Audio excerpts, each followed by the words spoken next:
Hi, my name's Kathy Carey, and I'm going to be talking about color theory. I'm going to be starting with some basic techniques and ideas.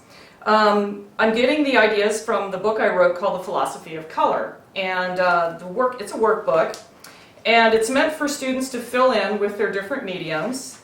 And then in the back of the book, there's a CD, and you can put it in your computer, and you can see all the different pages in color. So a lot of the sheets that we're going to be looking at will be things that came from this workbook. So let's get started. What I'd like to start with is the idea of vocabulary and terminology. And the reason I like to start with this is because you're going to need to communicate to yourself and maybe to your audience what it is you're trying to achieve through your color theory. What I base my color theory ideas on is something called atmospheric perspective. And you've probably heard of a linear perspective, which we'll go into that concept a little bit later. But atmospheric perspective is when the idea of an object as it moves away from you in space changes color. In linear perspective, as an object moves away from you in space, the size of it is going to get smaller and smaller and smaller to indicate on this flat plane that the object is moving away from you. Well, one of the things that can happen in a student painting, if they're not really aware of color theory, is that if they don't change the color as that object moves away from you, it doesn't look that realistic. It can look kind of flat, like it's hanging in space. So that's what this type of color theory is based on, is atmospheric perspective. First, we're going to start with vocabulary. So when we talk about the word hue, hue is just another way of saying color. So we're going to use 6 basic hues to determine the color of something. And those hues are going to be yellow, orange, red, blue, purple, and green. 3 of these colors are called primary colors, and those are yellow, red, and blue. And these are colors that you can't make by mixing any of these other 6 colors together.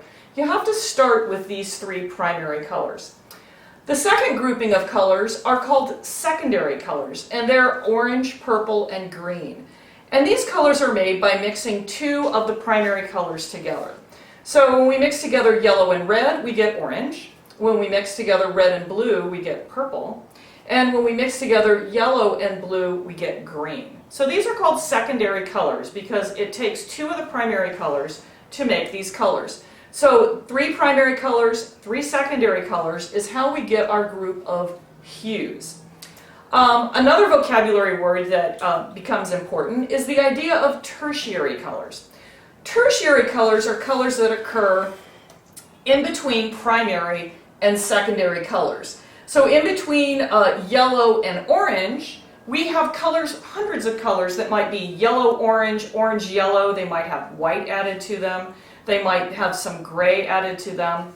And I like to call these colors the Home Depot colors, because when you go to paint your house, and you go and you get a color chip strip from Home Depot, these colors always have really interesting names like Antelope Brown and Ocean Aqua Wave and these different fun names like that. You're going to have different names like Peach, Dandelion, Apricot, Salmon, or some of the different names that you're going to encounter with tertiary colors. Primary and secondary colors are always going to be yellow, orange, red, blue, purple, and green. Once they start to have one of these interesting names to it, you're starting to get into the tertiary color world. And if you look around, most of the world is tertiary colors. There's very few things that are straight yellow, orange, red, blue, purple, and green. So that's why it becomes important for us to know how to mix colors, because we're trying to mix these tertiary colors. So in between a primary and a secondary color, we've got these tertiary colors. Next on our vocabulary chart is the idea of complementary colors. Now complementary colors, we'll go back to our color chart, are colors that can be found opposite each other on a color chart. So we have yellow and purple, we have red and green, and we have orange and blue. The way I like to teach color theory, though, is so that you can know these things automatically and not just have to look at a color chart every time you want to think of what colors are complements for each other. So I'll be talking a little bit later on about some easy ways to remember them. But basically, you go back to your original primary colors, yellow, red, and blue. And if we have the color yellow, of our primary colors, the 2 colors that are left are red and blue. Red and blue mixed together are purple. And so purple is the complement to yellow, because complementary colors are colors that don't have anything to do with each other. So there's no red or blue in yellow, and there's no yellow in purple. And the same thing with the red and green complementary pair. If we start with red, the missing two primary colors are yellow and blue, which make green. When we look at our orange and blue complementary pair, orange is made up of yellow and red. Those colors together make orange. The remaining primary color is blue, which is the complement to orange. So we'll talk about this further later, but there's two wonderful things that complements do for you. Because they are so different from each other, when they sit next to each other like this, they create a focal point. A focal point is the part of a picture or your artwork or sculpture, whatever you're working on, where you want people to look. It's the main point of the picture, it's the area that the eye travels to, it might be the title of the artwork, it's the communication of the idea of what the entire artwork is really about. And that's the focal point. One of the ways to create a focal point is by putting complements next to each other. But there's a lot of different ways to create focal points. The thing to bear in mind is that things need to be really different from each other in your focal point area. You could have a focal point created with texture, with color, with lines. So there's lots of different ways to create focal points. This is just one of them. Another thing that complementary colors are going to give you that's very important is the idea of neutralized colors. When you mix together two complementary colors, you're going to get a neutralized color. And we'll talk about that in just a minute. But a neutralized color is a color that is brown or gray. So these are all neutralized colors. And we created those by mixing together two pairs of the complements. So we'll talk about that in just a minute in depth. And then the last word that we want to get to on our vocabulary is the idea of analogous colors. Analogous colors are different than complementary colors in that they are colors that are similar in some way. It's as if they are creating a family together. So when you look at analogous colors, they have a harmony together.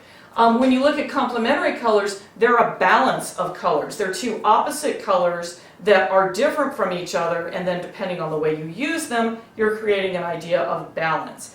But analogous colors are creating harmony, just like voices together come together to create a harmony in music. So a few different examples of this would be yellow, yellow-green, and green. The thing that these three colors all have in common is the color yellow. There's yellow and yellow-green, and there's also yellow and green. Green is made up of yellow and blue. These colors are also next to each other on the color chart. We've got yellow, yellow-green, and green. So that makes these colors analogous, harmonious, and similar.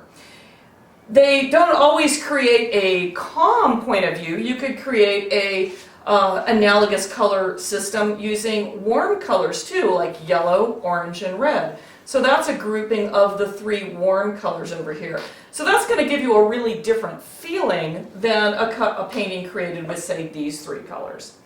And my other example is blue, green, and purple. So we've got blue, green, and purple, which are the cool colors. And they all have blue in them. There's blue and green, of course blue, and then also blue is in purple. So those are our vocabulary words that we want to think about as we're mixing colors and examining the world to determine how we're going to create colors. Okay, so that finishes up that first section. So let's take a moment to think about it, and then we'll move on to the next part.